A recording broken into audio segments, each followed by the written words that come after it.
Welcome back everybody. So today we're going to look at this. Now it's pretty dark, but this is a Coober Pedy. I've seen lighter stones be called black, but we'll see what it looks like really when we take the crust off. You can see here that it's just got a little bit of something to it.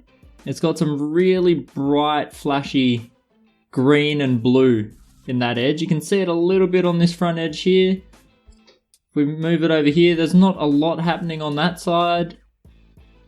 There's a little bit of dark blue, but then here again, you're getting that green. So it's probably going to be a green-blue, hopefully just as flashy as this surface here, but you can see we could be dealing with some really thin edge of color there. So to take this off, we're going to use the sintered diamond burr as per usual, but we're going to go straight for the highest grit, which is about a 400, and just take this off. It's got a little bit of a weird groove going through here. It's not really a groove, it's like a bit of a raised section. You can see it just pop up a little bit there. I don't know if this is a shell fragment or not. I can't see any signs that guarantee that it is a shell, but it is a good chance because it came from a bit of a shelly patch. But you know what? We're just going to hope that that flashy color shows up on the surface here and we get a beautiful stone. Shape-wise, I don't really know. I haven't done a lot of triangular stones, and this one, really, it's just a small little corner that I could get rid of to get that triangular. So we'll see what the stone tells us that it wants, and yeah. It might end up as a triangle, it might end up staying like it is if there's just too much great color. It's not such an awkward shape. It could be easily set as a bit of a pendant, or maybe even a ring stone. There doesn't seem to be a lot of color over here, so that part there will probably have to go. I don't know. It's a bit of a weird shape. If you see anything in it, if I just cover that part, let me know in the comments and I will definitely think about it.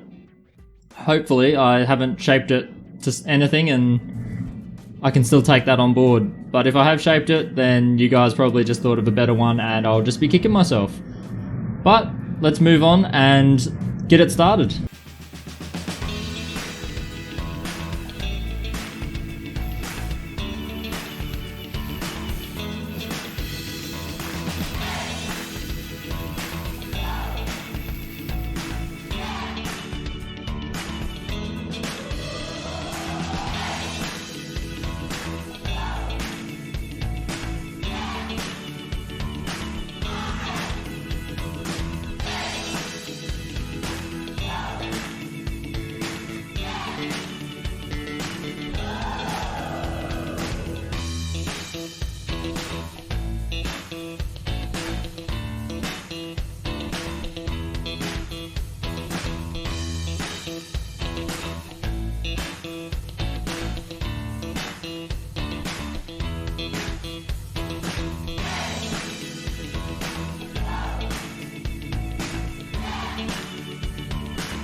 Well, here we are. It's not turning out great. There's a lot of potch in the face, but you can see here that it looks like there's little droplets, and it's like there's little droplets of precious opals scattered throughout.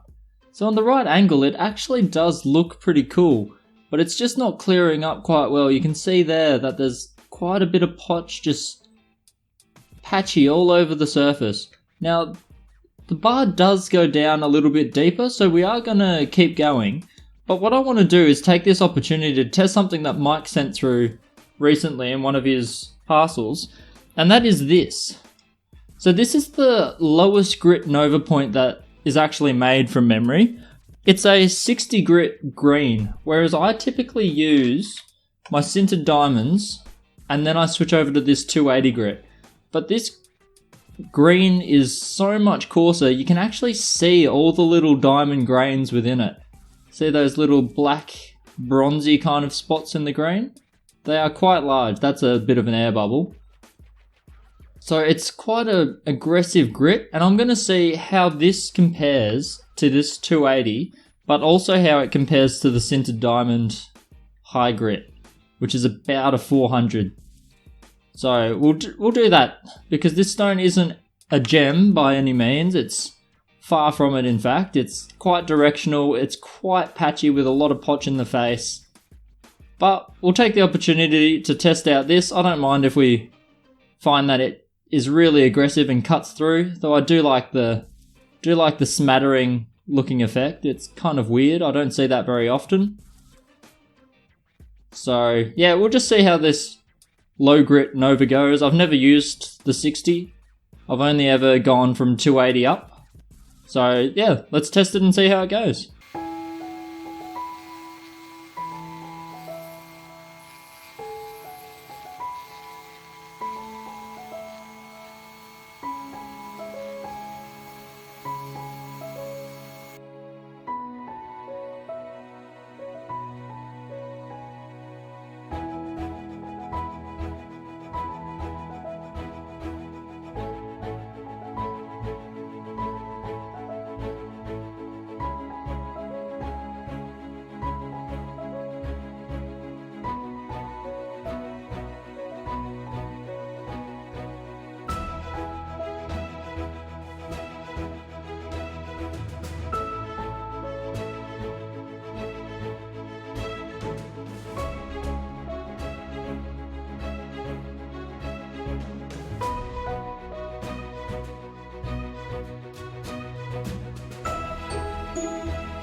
Well, the stone hasn't quite worked out, but playing with that green Nova has been very interesting. So first we'll just have a quick look at it. It's almost like a Coober Pedy dark matrix. It's a little bit of opal dispersed amongst basically potch. A bit of a grey potch, so it's not that great. Some people might like the pattern. It is slowly growing on me as I just play with it in the light, just because it's got an interesting play to it, but really it's just not enough colour to really grab the attention. Sure, it could be made into something, but I don't know if it's anything great. Those edges were a bit deceiving when we started out, which can happen. Unfortunately, sometimes it's sand, sometimes it's potch. But what I have learnt is that this is a really, I don't know how to really describe it. To those that have used Nova burrs, in the past, you'll probably be able to understand it a bit better. It's got a weird feel to it. So it doesn't cut anywhere near as fast as I thought it would. I thought it would be cutting 2-3 times faster than the 280 blacks. But the black Nova and the green Nova feel very similar. Even though this is a 60, I believe, a 60 grit, what it's done with the stone is, like, it's far less than even the 400 sintered diamond. So I definitely wouldn't be replacing the sintered diamonds with a low grit Nova and expecting to get the same kind of cutting power out of it. This is much smoother. So as soon as you switch over to the resin, even though it's 60 grit, it is still a really gentle cut. It is cutting, it's definitely removing material. It got through to the bar quite quickly, but nowhere near as quickly as what an electroplated diamond or a sintered diamond burr will do.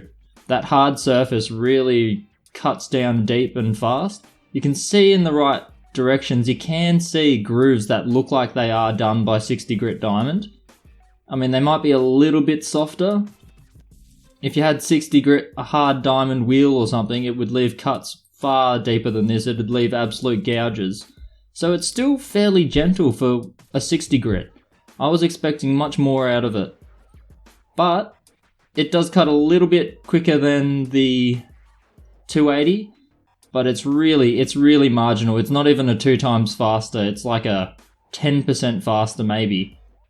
And it is new, so it does take a little bit to get worn in and aggressive, but I did run it for quite a few minutes there, and it just, it started speeding up a little bit after I got through the outer coating, and it's exposed a lot of diamonds. I wish I had a microscope to show you, but looking at it under a loupe I can get it. And yeah, I'm surprised. I didn't expect it to behave like that.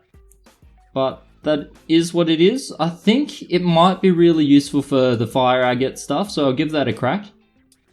It might also be good for more delicate stones, so when I'm starting to work on things like this Ethiopian opal, this one, I reckon I will go with this. I mean, Mike sent it for a reason, so I think it would be well suited for this, whereas the sintered diamond might actually cause more damage than it needs to. These Ethiopians are very strange looking pieces. I might even carve one pretty soon. I want to try to find a way to get those air bubbles out, but I might carve one of these pretty soon, do a before and after rotation thing with this little snow globe. I'm liking these. I want to get some of these for some other stones that I've got. Even the ones that don't need water. Even if I just get a nice snail fossil or something in there, it'd look cool. And I will be working on this one pretty soon, probably the next stone, before I go over to the Ethiopian side of things. It's got some really nice colour. It's a broken up shell, so I'm not worried about the shell features. We're just going to see if we can expose it. It's peeking through. It's really peeking through along this edge, so I'm going to just try to get that all polished up. So hang around for that one. Unfortunately, the stone that we cut today wasn't that great, but it did give me a good chance to play with this 60 grit Nova, and it is very surprising. It's not how I thought it would be. So stay tuned for future carvings. I'm gonna get started right now actually, so see you then.